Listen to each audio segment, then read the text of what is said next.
अंगारा आणला. श्री अंगारा लावते. अगं सांगायचंच ना, मी थांबवलं असतं, आत्ता गेला तो. बघते मग खालीच असेल ना तो. बघते. हा माझा मोबाईल आला. बरं झालं. थांब जरा अंगारा लावते. मी आले जरा 1 मिनिट. आता कुठे चाललाय? 1 मिनिट आले मी. श्री स्वयंपाक घरीच केलाय. जान्हवीला घेऊन जेवायला घरीच ये. हा आता तिला सगळं कळलं ना की ती घरीच येणार आहे. आपण ना तिला जाऊच द्यायचं नाही. आज ना सगळं नीट होणार आहे. अत्यानंद महाराजांजवळ नवसच बोलले मी. बघ सगळं नीट होतं की नाही. बरं श्री, जे बोलायचं ठरलंय ना ते सगळं व्यवस्थित शांतपणे बोल. हा हे घे पेढा घे. घरात निघताना गोड खाऊन निघावं. बरं, जे काही महत्वाचं बोलायचं ना ते घरीच बोल बरं का. हा ए ती लग्नाची सीडी आणि अल्बम तयार ठेवलाय ना? हो सगळं तयार आहे. श्री गरज पडली तर वापर. हा ते बरं चला आता मी निघतो ना, तर मला उशीर होईल.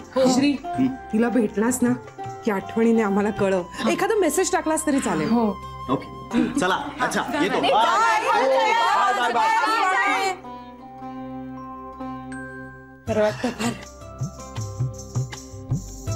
होईल ना सगळं. तू नवस बोललीस ना अत्यानंद बाबांना. तुझा विश्वास आहे ना होईल.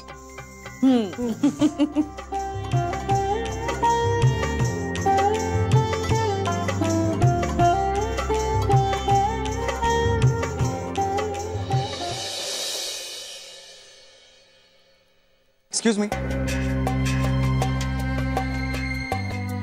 थँक्स. कशाबद्दल? नाही तुम्ही थांबलात ना. ह्यात काय एवढं? 2 मिनिटं आहेत का? खरं तर मला खूप उशीर होतोय. नाही 1 मिनिट दिलं तरी सुद्धा चालेल. बोला ना. आपण कॉफी घेऊया का? अहो मी तुम्हाला सांगितलं ना मला खरंच उशीर होतोय. नाही इट्स ओके. प्लीज तुम्ही रागावू नका मिसेस जान्हवी. 1 मिनिट. मी मिसेस नाहीये. तुम्ही का असं वागताय माझ्याशी? मी काय वागले? अहो तुम्ही मला ओळखच देत नाही यार. अहो पण आपली ओळख नाहीये. अहो तुम्ही असं का करताय मिसेस जान्हवी? अहो एक मिनिट. सरस्वतीच्या मनात दुसरं कोणी आहे का? म्हणजे हे पहा, मी अजूनही सरस्वतीशी लग्न करायला तयार आहे. मला ते अत्यानंद महाराजाचा खरंच काही प्रॉब्लेम नाहीये. तिची इच्छा असेल ना तर मी अत्यानंद महाराजांची दीक्षा घ्यायला तयार आहे. पण माझं चुकलं. माझा हा निरोप प्लीज पोचवा सरस्वतीपर्यंत. तिला हवं असेल ना तसं वागायला मी तयार आहे. प्लीज. तुम्ही काय बोलता? मला खरंच काही कळत नाहीये.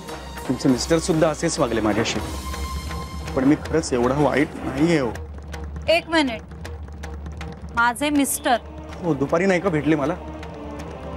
माझ्याशी नीट बोलले सुद्धा नाहीत ते.